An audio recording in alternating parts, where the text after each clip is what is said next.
Hello dear students, welcome back to my YouTube channel. So let's discuss next topic of unit 9th, which is characteristics of PN junction diode. So this is also an important topic. So बच्चे VI characteristics ਜਿਹੜਾ ਆ ਤੁਹਾਡੇ syllabus ਦੇ ਅੰਦਰ ਹੈਗਾ ਆ ਸੋ forward wise ਔਰ reverse wise ਦੋ ਤਰ੍ਹਾਂ ਦੇ ਆ ਸੋ ਬੱਚੇ ਦੋਨੋਂ ਹੀ ਅਸੀਂ ਇਸ ਵੀਡੀਓ ਦੇ ਵਿੱਚ ਡਿਸਕਸ ਕਰਾਂਗੇ। ਸੋ ਸਭ ਤੋਂ ਪਹਿਲਾਂ ਅਸੀਂ ਬੱਚੇ ਲਾਸਟ ਵੀਡੀਓ ਦੇ ਵਿੱਚ ਪੜ੍ਹ ਚੁੱਕੇ ਹਾਂ ਫਾਰਵਰਡ ਵਾਈਜ਼ ਕੀ ਆ, ਰਿਵਰਸ ਵਾਈਜ਼ ਕੀ ਆ, पोटेंशियल बैरियर की है, डिप्लेशन लेयर एक्सैक्ट्रा। अगर तुसी इस तो पहला वाले लैक्चर नहीं सुने तो राजे थानू ये लैक्चर बिल्कुल भी क्लीयर नहीं होएगा कि फॉरवर्ड वाइज की कर रहे हैं तो रिवर्स वाइज विच की कर रहे हैं, क्योंकि अपन फॉरवर्ड एंड रिवर्स बारे नॉलेज नहीं होएगी। सो इस तो पहला वाला लैक्चर बच्चे ज़रूर सुन लेना कि फॉरवर्ड वाइज किस तरीके ना काम करता और रिवर्स वाइज किस तरीके ना काम करता है, दैन ही थानू डायोड क्लीयर होएगा। सो चलो स्टार्ट कर दिया बच्चे। P N diode, the graph showing the variation of a current with the variation of a applied voltage। ਹੁਣ ਰਾਜੇ ਜਿਹੜਾ ਗ੍ਰਾਫ ਆ ਕਹਿੰਦੇ ਜਿਹੜਾ ਤੁਹਾਨੂੰ ਗ੍ਰਾਫ ਸ਼ੋ ਹੋ ਰਿਹਾ ਆਹ ਵਾਲਾ ਗ੍ਰਾਫ ਸ਼ੋ ਹੋ ਰਿਹਾ ਇਹਦੇ ਵਿੱਚ ਅਸੀਂ ਕਿਹੜੀ ਕਿਹੜੀ ਚੀਜ਼ ਲੈ ਰਹੇ ਹਾਂ, ਇੱਕ ਪਾਸੇ ਕਰੰਟ ਲੈ ਰਹੇ ਹਾਂ ਔਰ ਦੂਸਰੇ ਪਾਸੇ ਅਪਲਾਈਡ ਵੋਲਟੇਜ ਲੈ ਰਹੇ ਹਾਂ। ਸੋ ਤੁਸੀਂ ਦੇਖ ਸਕਦੇ ਬੱਚੇ ਇਸ ਤਰਫ ਕੀ ਹੈ ਵੋਲਟੇਜ ਔਰ ਇਸ ਤਰਫ ਕੀ ਹੈ ਤੁਹਾਡਾ ਕਰੰਟ VI ਕਰੰਟ।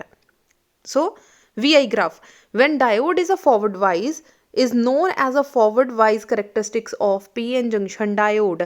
अगर ਤੁਹਾਡਾ diode forward wise ਦੇ ਵਿੱਚ ਜੁੜਿਆ ਹੋਇਆ ਆ ਬੱਚੇ, ਹੁਣ ਪੋਜ਼ਿਟਿਵ ਟਰਮੀਨਲ ਪੋਜ਼ਿਟਿਵ ਦੇ ਨਾਲ ਤੇ ਨੈਗੇਟਿਵ ਟਰਮੀਨਲ ਨੈਗੇਟਿਵ ਦੇ ਨਾਲ ਜਦੋਂ ਜੁੜਿਆ ਹੁੰਦਾ ਉਦੋਂ ਫਾਰਵਰਡ ਵਾਈਜ਼ ਹੁੰਦਾ। ਇਟ ਮੀਨਸ ਕਿ ਜਦੋਂ ਤੁਹਾਡਾ ਡਾਇਓਡ ਫਾਰਵਰਡ ਵਾਈਜ਼ ਦੇ ਵਿੱਚ ਹੋਏਗਾ, ਹੁਣ ਤੁਸੀਂ ਬੱਚੇ ਦੇਖ ਸਕਦੇ ਆ ਰਿਹਾ ਤੁਹਾਡਾ ਡਾਇਓਡ ਬੈਟਰੀ ਦੇ ਪੋਜ਼ਿਟਿਵ ਟਰਮੀਨਲ ਦੇ ਨਾਲ ਜੁੜਿਆ ਹੋਇਆ ਔਰ ਨੈਗੇਟਿਵ ਜਿਹੜਾ ਟਰਮੀਨਲ ਆ ਉਹ ਨੈਗੇਟਿਵ ਦੇ ਨਾਲ ਜੁੜਿਆ ਹੋਇਆ। ਇਹਦਾ ਮਤਲਬ ਤੁਹਾਡਾ ਸਰਕਿਟ ਜਿਹੜਾ ਆ ਡਾਇਓਡ ਆ ਉਹ ਫਾਰਵਰਡ ਦੇ ਵਿੱਚ ਜੁੜਿਆ ਹੋਇਆ। ਅਗਰ ਫਾਰਵਰਡ ਦੇ ਵਿੱਚ ਜੁੜਿਆ ਹੋਇਆ ਆ ਤਾਂ ਇਸ ਕਰੈਕਟਰਿਸਟਿਕਸ ਨੂੰ ਇਸ ਕਰੈਕਟਰ ਨੂੰ ਅਸੀਂ ਕੀ ਬੋਲਦੇ ਆ PN ਜੰਕਸ਼ਨ ਡਾਇਓਡ। ਸੋ ਬੱਚੇ ਜਿਹੜੀ ਡਾਇਗਰਾਮ ਆ ਬਹੁਤ ਕੇਅਰਫੁਲੀ ਤੁਸੀਂ ਬਣਾਉਣੀ ਆ ਔਰ ਗ੍ਰਾਫ ਬਹੁਤ ਕੇਅਰਫੁਲੀ ਤੁਸੀਂ ਸਮਝਣਾ ਆ। ਇਹਦੇ ਨਾਲ ਦਾ ਬੱਚੇ ਤੁਹਾਡਾ ਪ੍ਰੈਕਟੀਕਲ ਵੀ ਹੋਏਗਾ। ਅਗਰ ਤੁਹਾਨੂੰ ਥਿਓਰੇਟੀਕਲ ਪੋਰਸ਼ਨ ਅੱਛੇ ਤਰੀਕੇ ਨਾਲ ਕਲੀਅਰ ਹੋਏਗਾ ਤਾਂ ਪ੍ਰੈਕਟੀਕਲ ਈਜ਼ੀਲੀ ਕਰ ਲਓਗੇ। ਸੋ ਸਭ ਤੋਂ ਪਹਿਲਾਂ ਕੀ ਕਰਨਾ ਬੱਚੇ, ਡਾਇਓਡ ਇਸ ਤਰੀਕੇ ਨਾਲ ਲਗਾ ਦੇਣਾ। ਸਾਨੂੰ ਪਤਾ ਜੋ ਟਰਮੀਨਲ ਆ ਇਸ ਤਰੀਕੇ ਦਾ ਉਹ ਆ N ਟਾਈਪ ਔਰ ਇਹਦੀ ਪਿੱਛੇ ਵਾਲਾ ਸਾਈਡ ਕੀ ਆ P ਟਾਈਪ। ਹੁਣ ਬੱਚੇ ਦੇਖੋ ਜਦੋਂ ਵੀ ਅਸੀਂ ਡਾਇਓਡ ਆਪਣੇ ਸਰਕਿਟ ਦੇ ਅੰਦਰ ਲਗਾਵਾਂਗੇ ਤਾਂ ਡਾਇਓਡ ਦੇ ਵਿੱਚੋਂ ਕਿੰਨਾ ਕਰੰਟ ਪਾਸ ਹੋ ਰਿਹਾ ਉਹਦੇ ਲਈ ਸਾਨੂੰ ਕਹਿ ਲਓ ਵੋਲਟਮੀਟਰ ਔਰ ਅਮੀਟਰ ਦੋਨਾਂ ਦੀ ਜ਼ਰੂਰਤ ਆ। ਕਰੰਟ ਕਿੰਨਾ ਪਾਸ ਹੋ ਰਿਹਾ ਉਹ ਕੌਣ ਮੈਜਰ ਕਰੇਗਾ, ਅਮੀਟਰ। ਬਟ ਅਸੀਂ ਵੋਲਟੇਜ ਕਿੰਨੀ ਪ੍ਰੋਵਾਈਡ ਕਰ ਰਹੇ ਹਾਂ ਉਹਦੇ ਲਈ ਸਾਨੂੰ ਕੀ ਚਾਹੀਦਾ, ਵੋਲਟਮੀਟਰ। ਸੋ ਸਾਨੂੰ ਦੋ ਚੀਜ਼ਾਂ ਚਾਹੀਦੀਆਂ ਆ। ਹਮੇਸ਼ਾ ਯਾਦ ਰੱਖਣਾ ਰਾਜੇ ਜਦੋਂ ਅਸੀਂ ਵੋਲਟਮੀਟਰ ਔਰ ਅਮੀਟਰ ਨੂੰ ਲਗਾਉਣਾ ਆ ਤਾਂ ਕੀ ਕਰਾਂਗੇ, ਪੋਜ਼ਿਟਿਵ ਟਰਮੀਨਲ ਪੋਜ਼ਿਟਿਵ ਦੇ ਨਾਲ ਜੁੜਨਾ ਚਾਹੀਦਾ ਤੇ ਨੈਗੇਟਿਵ ਟਰਮੀਨਲ ਨੈਗੇਟਿਵ ਦੇ ਨਾਲ। ਠੀਕ ਹੈ ਜੀ। ਸੋ ਇੱਧਰੋਂ ਪੋਜ਼ਿਟਿਵ ਨੂੰ ਨੈਗੇਟਿਵ ਦੇ ਨਾਲ ਜੋੜਤਾ ਔਰ ਪੋਜ਼ਿਟਿਵ ਜਿਹੜਾ ਅਮੀਟਰ ਦਾ ਪੋਜ਼ਿਟਿਵ ਆ ਉਹਨੂੰ ਵੋਲਟਮੀਟਰ ਦੇ ਪੋਜ਼ਿਟਿਵ ਦੇ ਨਾਲ, ਦੈਨ ਨੈਗੇਟਿਵ ਨੂੰ ਨੈਗੇਟਿਵ ਦੇ ਨਾਲ। ਪਹਿਲਾਂ ਇੰਨਾ ਕੁ ਸਰਕਿਟ ਕੰਪਲੀਟ ਕਰ ਲੈਣਾ। ਠੀਕ ਹੈ ਜੀ। ਜਿਹੜਾ ਰਿਹੋਸਟੇਟ ਆ ਉਹ ਇਨਬਿਲਡ ਹੁੰਦਾ ਆ। ਸੋ ਰਿਹੋਸਟੇਟ ਇਨਬਿਲਡ ਆ, ਸੋ ਇਸ ਤਰੀਕੇ ਨਾਲ ਸ਼ੋ ਕਰ ਦਿੱਤਾ। ਸੋ ਹੁਣ ਕੀ ਕਰਨਾ, ਕਿਉਂਕਿ ਇਹ ਸਾਡਾ ਫਾਰਵਰਡ ਵਾਈਜ਼ ਆ, ਕੀ ਆ ਸਾਡਾ ਫਾਰਵਰਡ ਵਾਈਜ਼। ਅਗਰ ਫਾਰਵਰਡ ਵਾਈਜ਼ ਆ ਤਾਂ ਪੋਜ਼ਿਟਿਵ ਦੇ ਨਾਲ ਇੱਧਰੋਂ ਕੀ ਕਰਨਾ ਆ, ਪੋਜ਼ਿਟਿਵ ਟਰਮੀਨਲ ਔਰ ਨੈਗੇਟਿਵ ਦੇ ਨਾਲ ਨੈਗੇਟਿਵ ਟਰਮੀਨਲ ਜਿਹੜਾ ਆ ਬਣਾ ਦੇਣਾ। ਹੁਣ ਕਿਉਂਕਿ ਬੱਚੇ ਇੱਥੇ ਸਵਿਚ ਵੀ ਆ, ਕੋਈ ਨਾ ਕੋਈ ਸਾਨੂੰ button switch on off button ਹੋਣਾ ਚਾਹੀਦਾ। ਸੋ ਆਹ ਜਿਹੜਾ ਸਵਿਚ ਆ ਮਤਲਬ ਇਹ ਤੁਹਾਡਾ ਕੀ ਆ, ਔਨ ਆਫ ਵਾਲਾ ਬਟਨ। ਕਿਉਂਕਿ ਇੱਥੇ ਰਿਹੋਸਟੇਟ ਸ਼ੋ ਕੀਤਾ ਤਾਂ ਸਾਨੂੰ ਸਰਕਿਟ ਕੰਪਲੀਟ ਕਰਨ ਵਾਸਤੇ ਆਹ ਵਾਲੀ ਲਾਈਨ ਲਗਾਉਣੀ ਪਏਗੀ। ਕਲੀਅਰ ਹੋ ਗਿਆ। ਬਹੁਤ ਈਜ਼ੀ ਡਾਇਗਰਾਮ ਆ, ਇਹਨੂੰ ਦੇਖ ਕੇ ਘਬਰਾਉਣਾ ਨਹੀਂ ਆ।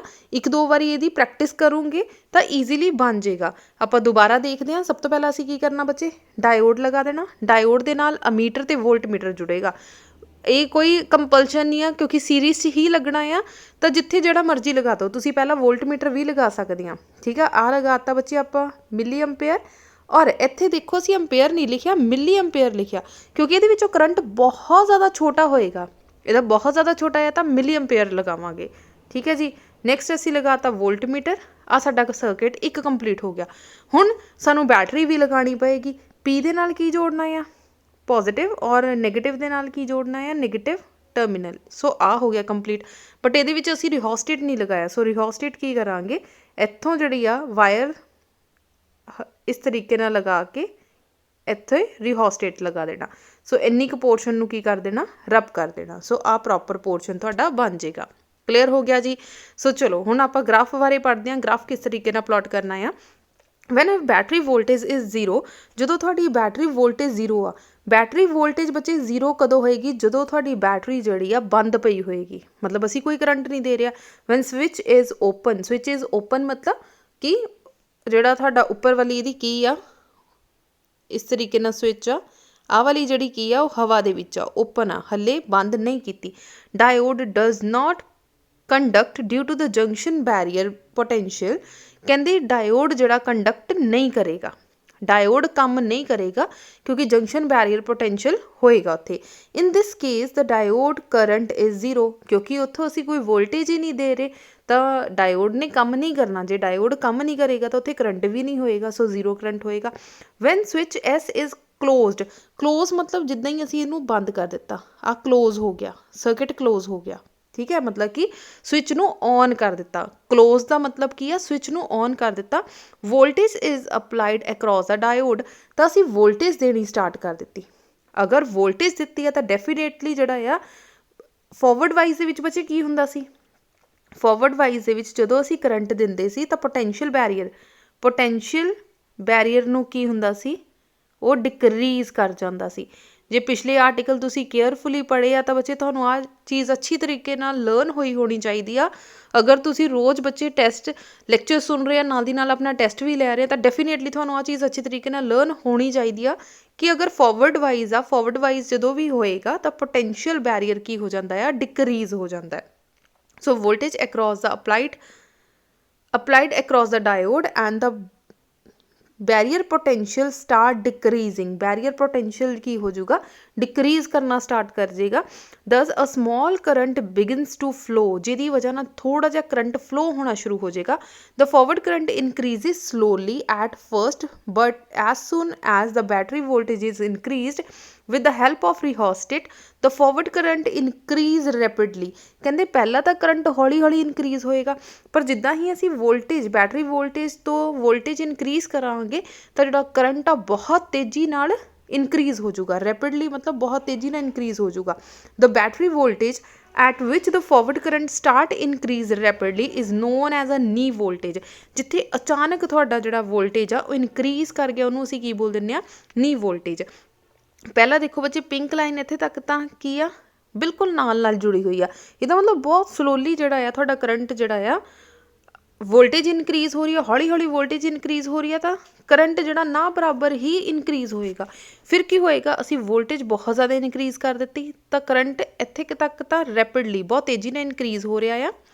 हुण की होएगा, इक्को दम इनक्रीज़ हो गया। पहला की हो रहा हौली हौली इनक्रीज़ हो रहा इन्ने पोर्शन दे विच। हुण की हो जाऊगा, जो असी वोल्टेज ज़्यादा ही देती तो इमीडिएटली जिहड़ा तुहाडा ग्राफ उपर नूं चला जाएगा, एक टाइम इदां दा आएगा कि स्ट्रेट लाइन ही आ जाएगी। सो ये की हो गया, इनू असी रैपिडली इनक्रीज़ करने आ, एक इदां दा पॉइंट जिथे जाके इक्को दम तुहाडी जिहड़ी आ ग्राफ अप चला जाता। सो जो तुसी प्रैक्टिकल करोगे तो बच्चे तुहानूं क्लीयर हो जाएगा कि किस तरीके नाल तुहाडी रीडिंग आती आ। फॉर एग्जाम्पल पहला तुहाडी रीडिंग आ रही है वोल्टेज, तुसी 1 वोल्टेज दी तो रीडिंग आएगी 0.1, then 2 वोल्टेज दी अगेन 0.1, 3 वोल्टेज दी अगेन 0.1, फिर तुसी 4 वोल्टेज दी तो वैल्यू आ गई 1, 5 वोल्टेज दी तो वैल्यू आ गई 1.5, then 6 वोल्टेज दी तो इमीडिएटली थोड़ी वैल्यू आ जाऊगी 6, then 7 वोल्टेज से वैल्यू आ जाऊगी 6, ठीक है, then 8 वोल्टेज से वैल्यू आ जाऊगी 6, इत्थे जाके थोड़ी वोल्टेज जी कॉन्सटेंट हो जानी, मतलब कि रैपिडली 1.5 तो बाद डायरैक्ट 5 इनक्रीज़ होगी तो 5 थोड़ी की हो जाऊगी knee voltage. So last line आ नी वोल्टेज, सो उत्थे जाके थोड़ी वोल्टेज इमीडिएटली इनक्रीज़ हो जाएगी। सो बच्चे नी वोल्टेज नूं थ्रैशहोल्ड वोल्टेज या फिर कट इन वोल्टेज भी बोल दिंदे आ। सम टाइम थोड़े एग्जाम के अंदर बच्चे 1 मार्क्स का क्वेश्चन आ जाता, for germanium diode the knee voltage is 0.2 voltage. याद रखना, अगर जर्मीनियम का डायोड यूज़ कर रहे हैं तो 0.2 वोल्टेज से जाके थोड़ी कट ऑफ वोल्टेज आ जाएगी। अगर सिलिकॉन की बच्चे स्लैब यूज़ कर रहे हैं तो 0.7 से जाके थोड़ी कट ऑफ आएगी। When forward voltage is about the knee voltage the junction diode behaves almost a conductor. तो जो जंक्शन डायोड आ वो ऑलमोस्ट कंडक्टर की तरह एक्ट करना स्टार्ट कर जाएगा। Next is conclusion. हुण असी पूरे ग्राफ के अंदर की काम किया डायोड ने, किस तरीके नाल काम किया, तो कनक्लूजन लिखना जस्ट। अगर कनक्लूजन पूछा जाए तो लिख देना, अगर अदरवाइज अगर 2 मार्क्स का आंदा तो बच्चे कनक्लूजन लिखने की जरूरत नहीं, जिन्ना असी पहला एक्सप्लेन किया उन्ना काफ़ी है। सो देखो V I graph for diode is not a straight line. ਪਹਿਲੀ ਗੱਲ ਤਾਂ ਅਸੀਂ ਗ੍ਰਾਫ ਬਣਾ ਕੇ ਦੇਖਿਆ, ਸਾਡਾ ਜਿਹੜਾ ਗ੍ਰਾਫ ਆ ਉਹ ਸਟ੍ਰੇਟ ਲਾਈਨ ਨਹੀਂ ਆ ਰਿਹਾ। ਦਸ diode does note strictly obey Ohm's law. ਇਹਦਾ ਮਤਲਬ ਜਿਹੜਾ ਸਾਡਾ ਗ੍ਰਾਫ ਆ ਉਹ ਓਮਸ ਲਾਅ ਨੂੰ ਓਬੇ ਨਹੀਂ ਕਰਦਾ, ਕਿਉਂਕਿ ਓਮਸ ਲਾਅ ਦੇ ਵਿੱਚ ਬੱਚੇ ਬਿਲਕੁਲ ਸਟ੍ਰੇਟ ਲਾਈਨ ਆ ਰਹੀ ਸੀ। ਠੀਕ ਹੈ, in other words diode is a non ohmic device, ਜਿਹਦੀ ਵਜ੍ਹਾ ਨਾਲ ਅਸੀਂ ਕਹਿ ਦਿੰਦੇ ਹਾਂ ਕਿ ਡਾਇਓਡ ਜਿਹੜਾ ਆ ਨੋਨ ਓਮਿਕ ਡਿਵਾਈਸ ਆ। Then resistance across the junction of the diode is a large below the knee voltage. ਅਗਰ ਨੀ ਵੋਲਟੇਜ ਤੋਂ ਪਹਿਲਾਂ ਦੀ ਗੱਲ ਕੀਤੀ ਜਾਵੇ ਤਾਂ ਰੈਜ਼ਿਸਟੈਂਸ ਜਿਹੜੀ ਹੁੰਦੀ ਆ ਉਹ ਲਾਰਜ ਹੁੰਦੀ ਆ। ਅਗਰ ਨੀ ਵੋਲਟੇਜ ਤੋਂ ਉੱਪਰ ਗੱਲ ਕੀਤੀ ਜਾਵੇ, ਸਾਡਾ ਇਸ ਤਰੀਕੇ ਨਾਲ ਗ੍ਰਾਫ ਬਣਿਆ ਸੀ, ਮਤਲਬ ਇੰਨੀ ਗੱਲ ਕੀਤੀ ਜਾਵੇ ਤਾਂ ਇੱਥੇ ਕੀ ਆ, ਤੁਹਾਡੀ ਰੈਜ਼ਿਸਟੈਂਸ ਲਾਰਜ ਆ। ਅਗਰ ਇਸ ਪੋਰਸ਼ਨ ਦੇ ਵਿੱਚ ਗੱਲ ਕੀਤੀ ਜਾਵੇ ਤਾਂ ਰੈਜ਼ਿਸਟੈਂਸ ਕਿੰਨੀ ਆ, ਡਿਕਰੀਜ਼ ਕਰ ਜਾਂਦੀ ਆ ਜਾਂ ਲੋ ਆ। ਕਲੀਅਰ ਹੋ ਗਿਆ ਜੀ। ਨੈਕਸਟ ਆ ਜਾਓ ਹੁਣ ਰਿਵਰਸ ਵਾਈਜ਼ 'ਤੇ। ਹੁਣ ਰਿਵਰਸ ਵਾਈਜ਼ ਦੇ ਵਿੱਚ ਕੀ ਕਰਨਾ, ਪੋਜ਼ੀਟਿਵ ਨੂੰ ਨੈਗੇਟਿਵ ਦੇ ਨਾਲ ਔਰ ਨੈਗੇਟਿਵ ਨੂੰ ਪੋਜ਼ੀਟਿਵ ਦੇ ਨਾਲ ਜੋੜਨਾ ਆ। The graph showing the variation of a current with the variation of applied voltage. So voltage ਔਰ ਕਰੰਟ V ਔਰ I ਦੇ ਵਿਚਕਾਰ ਅਸੀਂ ਗ੍ਰਾਫ ਬਣਾਵਾਂਗੇ। When junction diode is a reverse ਵਾਈਜ਼ is known as a reverse bias characteristics of a junction diode. ਜਦੋਂ ਬੱਚੇ ਅਸੀਂ ਡਾਇਓਡ ਨੂੰ ਰਿਵਰਸ ਵਾਈਜ਼ ਦੇ ਵਿੱਚ ਜੋੜਾਂਗੇ, ਜੋ ਉਹਦਾ ਗ੍ਰਾਫ ਬਣਦਾ ਆ, ਉਸ ਗ੍ਰਾਫ ਨੂੰ, ਉਸ ਐਕਸਪੈਰੀਮੈਂਟ ਨੂੰ ਅਸੀਂ ਕਰੈਕਟਰਿਸਟਿਕਸ ਆਫ ਜੰਕਸ਼ਨ ਡਾਇਓਡ ਬੋਲ ਦਿੰਦੇ ਹਾਂ। The circuit diagram to study reverse wise characteristics as shown in a figure। So 31st number figure ਦੇ ਵਿੱਚ ਬੱਚੇ ਉਹਨਾਂ ਨੇ ਕਿਹਾ ਹੋਇਆ ਕਿਸ ਤਰੀਕੇ ਨਾਲ ਆਪਾਂ ਇਹਨੂੰ ਰਿਪਰੈਜ਼ੈਂਟ ਕਰ ਸਕਦੇ ਹਾਂ। when PN junction is a reverse wise majority carrier of in a P and a N region are repelled away from the junction। ਕਿਉਂਕਿ ਹੁਣ ਕੀ ਹੋਣਗੇ, ਉਲਟਾ ਜੋੜ ਦਿੱਤਾ, ਪੋਜ਼ੀਟਿਵ ਟਰਮੀਨਲ ਨੂੰ ਨੈਗੇਟਿਵ ਦੇ ਨਾਲ ਔਰ ਨੈਗੇਟਿਵ ਟਰਮੀਨਲ ਨੂੰ ਪੋਜ਼ੀਟਿਵ ਦੇ ਨਾਲ ਜੋੜ ਦਿੱਤਾ ਜਾਏਗਾ। ਸੋ ਇਹਦੇ ਵਿੱਚ ਕੀ ਹੋਣਗੇ, ਜਿਹੜੇ ਮੈਜੋਰਿਟੀ ਕੈਰੀਅਰਸ ਹੋਣਗੇ ਉਹ ਕੀ ਕਰਨੇ ਸਟਾਰਟ ਕਰ ਦੇਣਗੇ, ਰਿਪੈਲ ਕਰਨੇ ਸਟਾਰਟ ਕਰ ਦੇਣਗੇ। There is a small current due to the minority carriers, ਜਿਹਦੀ ਵਜ੍ਹਾ ਨਾਲ ਸਮॉल ਕਰੰਟ ਪ੍ਰੋਡਿਊਸ ਹੋਏਗਾ ਬਟ ਮਿਨੋਰਿਟੀ ਕੈਰੀਅਰਸ ਕਰਕੇ ਹੋਏਗਾ। This current attains its maximum or a saturation value immediately and then independent of the applied reverse voltage. So ਇਸ case ਦੇ ਵਿੱਚ ਕੀ ਹੋਏਗਾ, ਤੁਹਾਡਾ ਇਮੀਡੀਏਟਲੀ ਆਂਸਰ ਆ ਜਾਏਗਾ। ਸੋ ਹਾਰਡਲੀ ਬੱਚੇ ਇਸ ਐਕਸਪੈਰੀਮੈਂਟ ਦੇ ਅੰਦਰ 2 ਜਾਂ 3 ਰੀਡਿੰਗਸ ਹੀ ਆਉਂਦੀਆਂ ਆ, ਅਦਰਵਾਈਜ਼ ਤੁਹਾਡਾ ਗ੍ਰਾਫ ਬਿਲਕੁਲ ਸਟ੍ਰੇਟ ਬਣ ਜਾਂਦਾ ਆ। It depends on the temperature of the junction diode. So ਇਹ ਐਕਚੁਅਲੀ ਡਿਪੈਂਡ ਕਿਤੇ ਕਰਦਾ ਆ, ਟੈਂਪਰੇਚਰ 'ਤੇ ਕਰਦਾ। At the reverse voltage is increased at a certain voltage called breakdown voltage. ਜਿਸ ਵੋਲਟੇਜ ਤੱਕ, ਰਿਵਰਸ ਵੋਲਟੇਜ ਮਤਲਬ ਕਿ ਰਿਵਰਸ ਦੇ ਅੰਦਰ ਜਿੱਥੇ ਜਾ ਕੇ ਅਸੀਂ ਮੈਕਸੀਮਮ ਇਹਨੂੰ ਇਨਕਰੀਜ਼ ਕਰਦੇ ਹਾਂ ਉਹਨੂੰ ਬ੍ਰੇਕਡਾਊਨ ਵੋਲਟੇਜ ਬੋਲ ਦਿੰਦੇ ਹਾਂ। Large amount of covalent bond in a P and N region are broken. Maximum ਜਿਹੜੇ PN ਜਿਹੜੇ ਕਹਿ ਲਓ ਬੌਂਡ ਹੁੰਦੇ ਆ ਉਹ ਕੀ ਕਰ ਜਾਂਦੇ ਆ, ਬ੍ਰੇਕ ਕਰ ਜਾਂਦੇ ਆ, ਟੁੱਟ ਜਾਂਦੇ ਆ। ਐਜ਼ ਅ ਰਿਜ਼ਲਟ ਜਿਹਦੀ ਵਜ੍ਹਾ ਨਾਲ large electron and hole pairs are produced which diffuse through the junction and hence there is a sudden rise in a reverse current. So ਇੱਕੋ ਦਮ ਕਹਿੰਦੀ ਇਲੈਕਟ੍ਰੋਨ ਐਂਡ ਹੋਲ ਪੇਅਰ ਜਿਹੜੇ ਆ ਉਹ ਕੀ ਕਰ ਜਾਂਦੇ ਆ, ਟੁੱਟ ਜਾਂਦੇ ਆ ਅਤੇ ਅਲੱਗ-ਅਲੱਗ ਹੋ ਜਾਂਦੇ ਆ, ਜਿਹਦੀ ਵਜ੍ਹਾ ਨਾਲ ਡਿਫਿਊਜ਼ ਹੋ ਜਾਂਦੇ ਆ। ਸੋ ਸਡਨਲੀ ਰਿਵਰਸ ਕਰੰਟ ਜਿਹੜਾ ਤੁਹਾਡਾ ਆ ਜਾਏਗਾ। once breakdown voltage is raised, any increase in applied voltage leads to the high reverse current which may damage or a simple junction diode। ਸੋ ਬੱਚੇ ਆਹ ਟਰਮ ਅਗਰ ਲਿਖਣੀ ਹੋਵੇ ਤਾਂ ਲਿਖ ਦੇਣਾ, ਅਦਰਵਾਈਜ਼ ਆਪਾਂ ਰਿਵਰਸ ਵਾਈਜ਼ ਜਿਹੜਾ ਸਾਰਾ ਕੀਤਾ ਸੀਗਾ ਉਹੀ ਉਹਦੀ ਸੇਮ ਵਰਡਿੰਗ ਹੀ ਇੱਥੇ ਲਿਖੀ ਹੋਈ ਆ। ਸੋ ਐਕਚੁਅਲ ਦੇ ਵਿੱਚ ਇਹਦੇ ਵਿੱਚ ਹੁੰਦਾ ਕੀ ਆ, ਫੋਰਵਰਡ ਐਂਡ ਰਿਵਰਸ ਵਾਈਜ਼ ਕਰੈਕਟਰਿਸਟਿਕਸ ਜਿਹੜਾ ਹੈ ਉਹਨਾਂ ਨੇ ਇੱਕੋ ਹੀ ਗ੍ਰਾਫ ਦੇ ਵਿੱਚ ਸ਼ੋ ਕਰ ਦਿੱਤਾ। ਅਦਰਵਾਈਜ਼ ਤੁਸੀਂ ਜਿਹੜਾ ਆ ਆਹ ਵਾਲਾ ਗ੍ਰਾਫ ਬਣਾਉਣਾ। ਹੁੰਦਾ ਕੀ ਆ, ਜਿੱਦਾਂ ਹੀ ਤੁਸੀਂ ਬੱਚੇ ਵੋਲਟੇਜ ਦਿੱਤੀ, ਹਲਕੀ ਜਿਹੀ ਕਰੰਟ ਦੀ ਵੈਲਿਊ ਇੰਨੀ ਕੁ ਆ ਜਾਊਗੀ। ਜਿੱਦਾਂ ਹੀ ਤੁਸੀਂ ਹੋਰ ਵੋਲਟੇਜ ਦੀ ਵੈਲਿਊ ਦਿੱਤੀ ਤਾਂ ਇਮੀਡੀਏਟਲੀ ਜਿਹੜਾ ਆ ਤੁਹਾਡਾ ਗ੍ਰਾਫ ਇਸ ਤਰੀਕੇ ਦਾ ਆ ਜਾਊਗਾ। ਮਤਲਬ ਕਿ ਇੱਕ ਰੀਡਿੰਗ ਇੱਥੇ ਆ ਗਈ, ਸੋ ਇਸ ਤਰ੍ਹਾਂ ਦਾ ਆ। ਜਿੱਦਾਂ ਹੀ ਆਪਾਂ ਔਨ ਕੀਤਾ, ਮੰਨ ਲਓ ਇੱਕ ਰੀਡਿੰਗ ਇੱਥੇ ਕੁ ਆ ਗਈ ਔਰ ਉਸ ਤੋਂ ਬਾਅਦ ਇੱਥੇ ਰੀਡਿੰਗ ਆ ਗਈ, ਦੈਨ ਅਗੇਨ ਇੱਥੇ ਆ ਗਈ। ਸੋ ਹਾਰਡਲੀ ਬੱਚੇ 2 ਜਾਂ 3 ਰੀਡਿੰਗਸ ਹੀ ਹੁੰਦੀਆਂ। ਸਮਟਾਈਮ ਤਾਂ ਇੱਦਾਂ ਹੁੰਦਾ ਕਿ ਇੱਕ ਰੀਡਿੰਗ ਡਾਇਰੈਕਟ ਇੱਥੇ ਆ ਗਈ, ਉਸ ਤੋਂ ਬਾਅਦ ਡਾਇਰੈਕਟ ਇੱਥੇ ਰੀਡਿੰਗ ਆਉਂਦੀ ਆ। ਠੀਕ ਆ, ਸੋ ਤੁਹਾਡਾ ਗ੍ਰਾਫ ਇਸ ਤਰੀਕੇ ਦਾ ਬਣ ਜਾਂਦਾ। ਸੋ ਕਿਉਂਕਿ ਬੱਚੇ ਰਿਵਰਸ ਆ ਤਾਂ ਉਲਟਾ ਗ੍ਰਾਫ ਆ, ਤਾਂ ਅਸੀਂ ਇਸ ਤਰੀਕੇ ਦਾ ਹੀ ਗ੍ਰਾਫ ਬਣਾਵਾਂਗੇ ਰਿਵਰਸ ਦੇ ਵਿੱਚ, ਡਾਊਨਵਰਡ। ਇੱਧਰ ਕੀ ਸੀ, ਅਪਵਰਡ, ਔਰ ਇੱਧਰ ਕੀ ਸੀ, ਡਾਊਨਵਰਡ। ਸੋ ਬੇਸਿਕਲੀ ਦੋਨਾਂ ਨੂੰ ਕੰਬਾਈਨ ਕਰਨਾ ਹੋਵੇ ਤਾਂ ਸਾਡੇ ਕੋਲ ਕੁਝ ਇਸ ਤਰੀਕੇ ਦਾ ਗ੍ਰਾਫ ਬਣ ਜਾਂਦਾ। ਕਲੀਅਰ ਹੋ ਗਿਆ।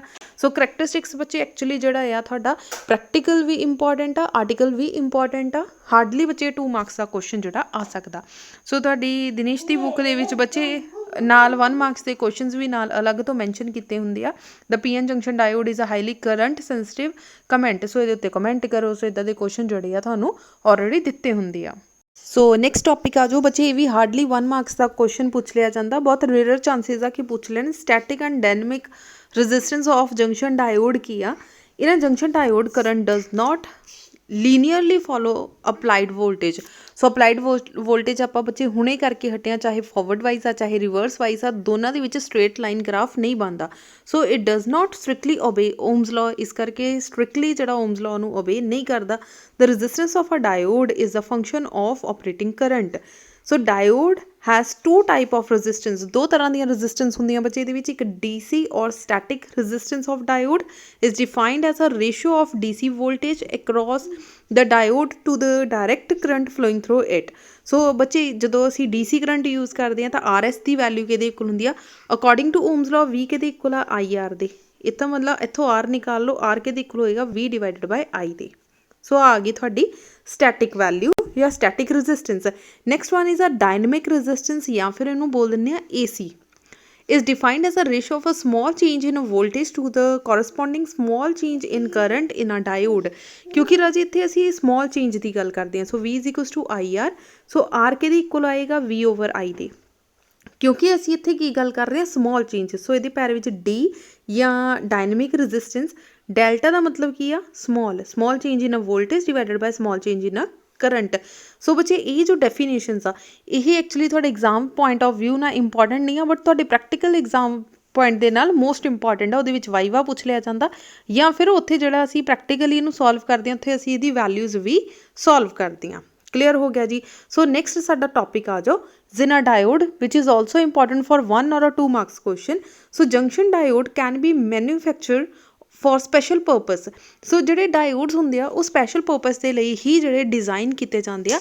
Other than rectifiers also voltmeter, voltage regulator, light conducting, light ammeter, solar generation etcetera.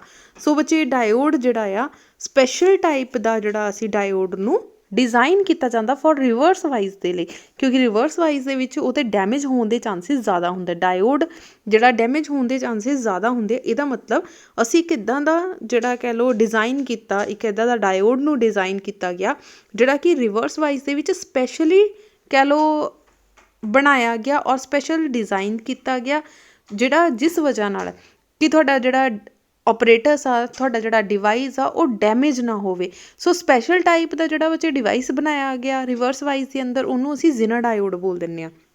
ਸੋ ਦੇਖ ਲਓ a properly diode PN junction diode which works in the breakdown region। breakdown region ਕਿਹੜਾ ਸੀ ਬੱਚੇ ਤੁਹਾਡਾ? ਰਿਵਰਸ ਵਾਈਜ਼ ਵਾਲਾ।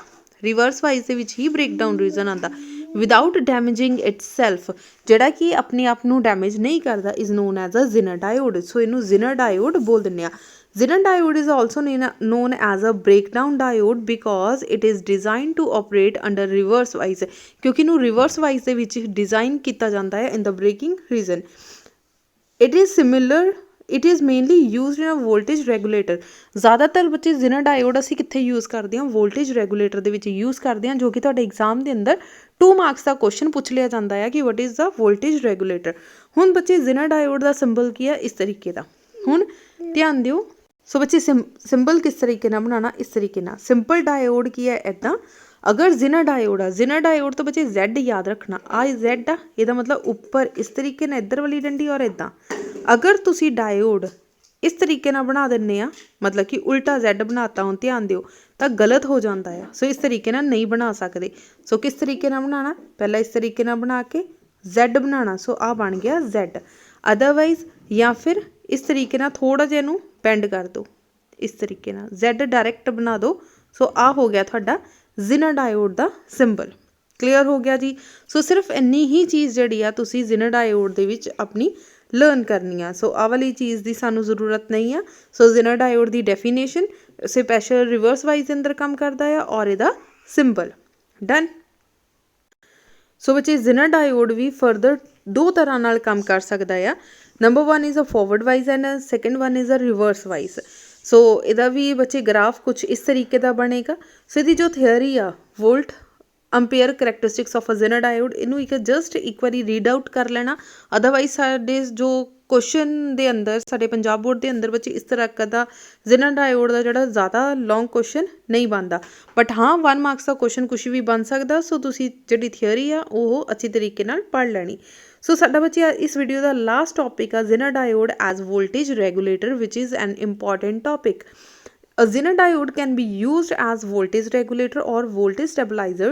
ਹੁਣ ਜਿਹੜਾ ਜ਼ੀਨਰ ਡਾਇਓਡ ਆ ਇਹਨੂੰ ਅਸੀਂ ਵੋਲਟੇਜ ਰੈਗੂਲੇਟਰ ਜਾਂ ਫਿਰ ਵੋਲਟੇਜ ਸਟੈਬਲਾਈਜ਼ਰ ਦੀ ਤਰ੍ਹਾਂ ਯੂਜ਼ ਕਰ ਸਕਦੇ ਹਾਂ to provide a constant voltage from a source whose voltage may fluctuate over a wide range. ਹੁਣ ਅਸੀਂ ਬੱਚੇ ਜਿਹੜਾ ਜ਼ੀਨਰ ਡਾਇਓਡ ਆ ਉਹਨੂੰ ਵੋਲਟੇਜ ਰੈਗੂਲੇਟਰ ਦੀ ਤਰ੍ਹਾਂ ਕਿੱਦਾਂ ਯੂਜ਼ ਕਰ ਸਕਦੇ ਹਾਂ। ਹੁਣ ਮੰਨ ਲਓ ਆਪਣੇ ਘਰ ਦੇ ਅੰਦਰ ਕੋਈ ਡਿਵਾਈਸ ਆ, ਮੰਨ ਲਓ ਆਪਣੇ ਘਰ ਦੇ ਅੰਦਰ ਫਰਿੱਜ ਦੀ ਗੱਲ ਕਰਨ ਲੱਗਿਆ। ਹੁਣ ਫਰਿੱਜ ਆ ਬੱਚੇ ਤੁਹਾਡਾ ਰੈਫਰੀਜਰੇਟਰ ਪਿਆ, ਫਰਿੱਜ ਪਈ ਆ, ਫਰਿੱਜ ਨੂੰ ਇੱਧਰੋਂ ਕਰੰਟ ਆ ਰਿਹਾ, ਠੀਕ ਹੈ। ਤੁਹਾਡੀ ਫਰਿੱਜ ਨੂੰ ਜਿਹੜਾ ਕਰੰਟ ਆ ਉਹ ਕਿੰਨਾ ਚਾਹੀਦਾ 150 ਵੋਲਟੇਜ, ਬਟ ਮੰਨ ਲਓ ਸਾਡੇ ਘਰ ਵਿੱਚ ਜਿਹੜੀ ਵੋਲਟੇਜ ਆ ਰਹੀ ਆ ਉਹ ਕਦੇ 180 ਆ ਰਹੀ ਆ, ਕਦੇ 140 ਆ ਰਹੀ ਆ, ਕਦੇ 190 ਆ ਰਹੀ ਆ। ਸੋ ਫਲਕਚੁਏਟ ਕਰਕੇ ਕਦੇ 200 ਹੋ ਜਾਂਦੀ ਆ, ਬਟ ਸਾਡੀ ਫਰਿੱਜ ਨੂੰ ਤਾਂ 150 ਵੋਲਟੇਜ ਚਾਹੀਦੀ ਆ, ਨਾ ਜ਼ਿਆਦਾ ਚਾਹੀਦੀ ਆ ਨਾ ਘੱਟ ਚਾਹੀਦੀ ਆ। ਇਹਦਾ ਮਤਲਬ ਅਸੀਂ ਇੱਥੇ ਕੀ ਕਰਨਾ, ਡਾਇਓਡ ਲਗਾਤਾ। ਕਿਹੜਾ ਡਾਇਓਡ? ਜ਼ੀਨਰ ਡਾਇਓਡ। ਇਸ ਜ਼ੀਨਰ ਡਾਇਓਡ ਨੇ ਕੀ ਕਰਨਾ ਕਿ ਚਾਹੇ ਇੱਥੋਂ ਬੱਚੇ ਘੱਟ ਆਵੇ ਤਾਂ ਵੀ ਉਹਨੂੰ 150 ਕਰਕੇ ਭੇਜਣਾ, ਅਗਰ 180 ਆ ਜਾਵੇ ਤਾਂ ਬਾਕੀ 30 ਨੂੰ ਬਲੌਕ ਕਰ ਦੇਣਾ। 180 ਦੇ ਵਿੱਚੋਂ ਸਿਰਫ 150 ਹੀ ਫਰਦਰ ਮੂਵ ਕਰਨ ਦੇਗਾ। ਸੋ ਕੌਨਸਟੈਂਟ ਮਤਲਬ ਫਰਿੱਜ ਨੂੰ ਹਮੇਸ਼ਾ ਹੀ ਕੌਨਸਟੈਂਟ ਜਿਹੜਾ ਕਰੰਟ ਮਿਲੂਗਾ, ਕੌਨਸਟੈਂਟ ਵੋਲਟੇਜ ਮਿਲੂਗੀ। ਸੋ ਆਹ ਜਿਹੜਾ ਜ਼ੀਨਰ ਡਾਇਓਡ ਆ ਉਹਨੇ ਐਕਟ ਕਰਨਾ ਐਜ਼ ਅ ਵੋਲਟੇਜ ਰੈਗੂਲੇਟਰ। ਹੁਣ ਆਪਾਂ ਪ੍ਰੋਪਰ ਫਿਜ਼ਿਕਸ ਦੇ ਅਕੋਰਡਿੰਗਲੀ, ਸਰਕਿਟ ਦੇ ਅਕੋਰਡਿੰਗਲੀ ਪੜ੍ਹਦੇ ਹਾਂ ਵੀ ਕਿਸ ਤਰੀਕੇ ਨਾਲ ਹੁੰਦਾ। ਫਲਕਚੁਏਟ ਦਾ ਮਤਲਬ ਕਲੀਅਰ ਹੋ ਗਿਆ ਬੱਚੇ, ਕਦੇ 180 ਆ ਰਹੀ ਸੀ, ਕਦੇ 220 ਆ ਰਹੀ ਸੀ, ਬਟ ਸਾਨੂੰ ਜਿਹੜੀ ਆ 150 ਹੀ ਚਾਹੀਦੀ ਸੀ। ਸੋ ਫਲਕਚੁਏਟ ਜਿਹੜੀ ਵੋਲਟੇਜ ਆ ਰਹੀ ਆ ਉਹਨੂੰ ਕੌਨਸਟੈਂਟ ਵੋਲਟੇਜ ਦੇ ਵਿੱਚ ਕਨਵਰਟ ਕਰਕੇ ਭੇਜੇ। This circuit diagram use Zener diode as a voltage stabilizer. So ਇਸ ਸਰਕਿਟ ਦੇ ਵਿੱਚ ਜਿਹੜਾ ਅਸੀਂ Zener diode as a voltage stabilizer use ਕਰਾਂਗੇ। The Zener diode is connected across the fluctuating voltage source through a dropping resistance of resistance RS। ਪਹਿਲਾਂ ਅਸੀਂ RS ਦੇ ਨਾਲ ਇਹਨੂੰ ਕੀ ਕੀਤਾ, ਇਸ ਤਰੀਕੇ ਨਾਲ ਸੀਰੀਜ਼ ਦੇ ਵਿੱਚ ਜੋੜ ਦਿੱਤਾ। ਇਸ ਕਰਕੇ ਇਹਦੇ ਪੈਰ ਵਿੱਚ S ਪਾਇਆ ਕਿ ਇਹ ਵਾਲੀ ਜਿਹੜੀ ਰੈਜ਼ਿਸਟੈਂਸ ਆ ਉਹ ਕੀ ਆ, ਸੀਰੀਜ਼ ਦੇ ਵਿੱਚ ਜੁੜੀ ਹੋਈ ਆ। The constant voltage supplied is obtained across the load resistance RL। ਸੋ ਸਾਡੇ ਕੋਲ ਜੋ constant voltage ਆਏਗੀ, ਇੱਥੋਂ ਬੱਚੇ ਆਹ ਵਾਲੀ ਕੀ ਆ, ਫਲਕਚੁਏਟਿੰਗ ਵੋਲਟੇਜ ਆ ਰਹੀ ਆ। ਫਲਕਚੁਏਟਿੰਗ ਵੋਲਟੇਜ ਮਤਲਬ ਕਦੇ 140 ਆ ਰਹੀ ਆ, ਕਦੇ 160 ਆ ਰਹੀ ਆ। ਸੋ ਫਲਕਚੁਏਟ ਕਰਕੇ ਆ ਰਹੀ ਆ। ਸੋ ਇੱਥੋਂ ਰੈਜ਼ਿਸਟੈਂਸ ਨੇ ਉਹਨੂੰ ਬੈਲੈਂਸ ਕੀਤਾ ਜ਼ੀਨਰ ਡਾਇਓਡ ਦੇ ਨਾਲ। ਸੋ ਜੋ ਸਾਨੂੰ ਲੋਡ ਰੈਜ਼ਿਸਟੈਂਸ, ਕੌਨਸਟੈਂਟ ਲੋਡ ਰੈਜ਼ਿਸਟੈਂਸ, ਇਹਦੇ ਅਕਰੋਸ ਜੋ ਸਾਨੂੰ ਵੋਲਟੇਜ ਮਿਲੇਗੀ ਉਹ ਕੀ ਮਿਲੇਗੀ, ਹਮੇਸ਼ਾ ਕੌਨਸਟੈਂਟ। ਜਿੱਦਾਂ ਕਿ 150 ਵੋਲਟੇਜ ਅਸੀਂ ਕੌਨਸਟੈਂਟ ਕੀਤੀ ਆ ਤਾਂ ਉਹ ਜਿਹੜੀ ਆ ਸਾਨੂੰ ਕੌਨਸਟੈਂਟ ਵੋਲਟੇਜ ਮਿਲੇਗੀ ਅਕਰੋਸ ਲੋਡ ਰੈਜ਼ਿਸਟੈਂਸ। ਵੈਨ ਦਾ ਕਰੰਟ ਵੋਲਟੇਜ ਇਨਕਰੀਜ਼, ਜਿੱਦਾਂ ਹੀ ਅਸੀਂ ਇਨਪੁਟ ਵੋਲਟੇਜ ਮਤਲਬ ਆ ਇਨਪੁਟ ਵੋਲਟੇਜ ਹੈ ਨੂੰ ਇਨਕਰੀਜ਼ ਕਰਦੇ ਹਾਂ, resistance of the Zener diode decrease. So ਇਹਦੀ ਵੈਲਿਊ ਕੀ ਹੋ ਜਾਏਗੀ, ਘੱਟ ਜਾਏਗੀ, ਕਿਉਂਕਿ ਮੰਨ ਲਓ ਇੱਥੋਂ ਕੀ ਆ ਰਿਹਾ, ਇਨਕਰੀਜ਼ ਹੋ ਕੇ 180 ਆ ਰਿਹਾ। ਜ਼ੀਨਰ ਡਾਇਓਡ ਦੀ ਜੋ ਰੈਜ਼ਿਸਟੈਂਸ ਹੋਏਗੀ ਉਹ ਕੀ ਹੋ ਜਾਏਗੀ, ਡਿਕਰੀਜ਼ ਹੋ ਜਾਏਗੀ। Hence the current through the diode increase. So current ਨੇ ਜ਼ਿਆਦਾ ਜਾਣਾ ਸ਼ੁਰੂ ਕਰ ਦੇਣਾ ਟੂ ਦ ਹਾਈ ਵੈਲਿਊ ਦੇ ਉੱਪਰ। As a result large voltage drop across dropping resistance RS। So RS ਦੇ ਅਕਰੋਸ ਕੀ ਹੋ ਜਾਊਗਾ, ਜ਼ਿਆਦਾ ਜਿਹੜੀ ਆ ਵੋਲਟੇਜ ਆ ਉਹ ਡ੍ਰੌਪ ਕਰ ਜਾਏਗੀ। Hence output voltage RL is maintained to the desire value. So ਜਿਹੜੀ ਇਹਦੇ ਅਕਰੋਸ ਜਿਹੜੀ ਸਾਡੀ ਵਿੱਚ ਵੈਲਿਊ ਆਏਗੀ ਉਹ ਕੀ ਹੋਏਗੀ, ਮੇਨਟੇਨ ਹੋ ਕੇ ਆਏਗੀ। ਸੋ ਸਾਨੂੰ ਜਿੰਨੀ ਚਾਹੀਦੀ ਉਨੀ ਹੀ ਹੋ ਕੇ ਆਏਗੀ। ਵੈਨ ਦਾ ਇਨਪੁਟ ਵੋਲਟੇਜ ਡਿਕਰੀਜ਼, ਹੁਣ ਉਲਟ ਹੋ ਗਿਆ। ਮੰਨ ਲਓ ਇਨਪੁਟ ਵੋਲਟੇਜ ਕੀ ਹੋ ਗਈ, ਘੱਟ ਗਈ, 140 ਹੋ ਗਈ। ਹੁਣ ਕੀ ਹੋਏਗਾ, ਕਰੰਟ ਥਰੂ ਦਾ ਡਾਇਓਡ ਆਲਸੋ ਡਿਕਰੀਜ਼। ਹੁਣ ਕਰੰਟ ਕੀ ਹੋਏਗਾ, ਡਾਇਓਡ ਦੇ ਅਕਰੋਸ ਜਿੰਨਾ ਵੀ ਕਰੰਟ ਹੋਏਗਾ ਉਹ ਵੀ ਕੀ ਹੋ ਜਾਏਗਾ, ਘੱਟ ਜਾਏਗਾ। Now small voltage drop takes place across ਦਾ RS। ਇੱਥੇ ਕੀ ਹੋਏਗਾ, ਸਮਾਲ ਕਰੰਟ ਜਿਹੜਾ ਆ ਉਹ ਡ੍ਰੌਪ ਹੋ ਜਾਏਗਾ। ਸੋ ਪਹਿਲੇ ਵਿੱਚ ਬੱਚੇ ਕੀ ਸੀ, ਲਾਰਜ ਵੋਲਟੇਜ ਡ੍ਰੌਪ ਹੋਈ ਸੀ, ਇਹਦੇ ਵਿੱਚ ਕੀ ਹੋਏਗੀ, ਸਮਾਲ ਵੋਲਟੇਜ ਡ੍ਰੌਪ ਹੋਏਗੀ। ਸੋ ਇਹਨੂੰ ਤੁਸੀਂ ਪੁਆਇੰਟ ਬਣਾ ਕੇ ਵੀ ਲਰਨ ਕਰ ਸਕਦੇ ਹਾਂ, ਫਸਟ ਪੁਆਇੰਟ, ਤੇ ਇੱਥੋਂ ਹੋ ਗਿਆ ਤੁਹਾਡਾ ਸੈਕਿੰਡ ਪੁਆਇੰਟ।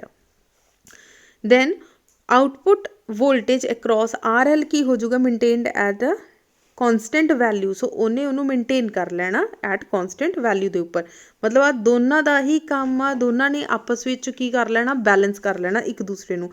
दस we get a constant voltage in spite the fluctuating input voltage, hence Zener diode act as a voltage regulator. इस तरीके ਨਾਲ ਜਿਹੜਾ जिनर डायोड आ वो वोल्टेज रेगूलेटर की तरह एक्ट करता है। क्लीयर हो गया जी। सो बच्चे ये साडी वीडियो का लास्ट लैक्चर सी। इस तो बाद साडे दो टॉपिक्स रह गए, half wave rectifier and a full wave rectifier. Then साडा पूरे का पूरा सिलेबस बच्चे कंप्लीट हो जाएगा। दैन आपां स्टार्ट करांगे रिविजन। सो रिविजन बच्चे आपां नाल दी नाल एक्यूरेट दी बुक कंप्लीट करते जावांगे, क्योंकि एक्यूरेट दी बुक दे विच बच्चे तुहानूं एक्सपैक्टेड क्वेश्चन भी मिल जाणगे और तुहाडे 10 ईयर के क्वेश्चनस भी मिल जाएंगे। क्लीयर हो गया जी। सो जाते जाते वीडियो को लाइक कर जो, मैक्सिमम शेयर कर जो और सबसक्राइब करना ना भूलना। Thank you so much.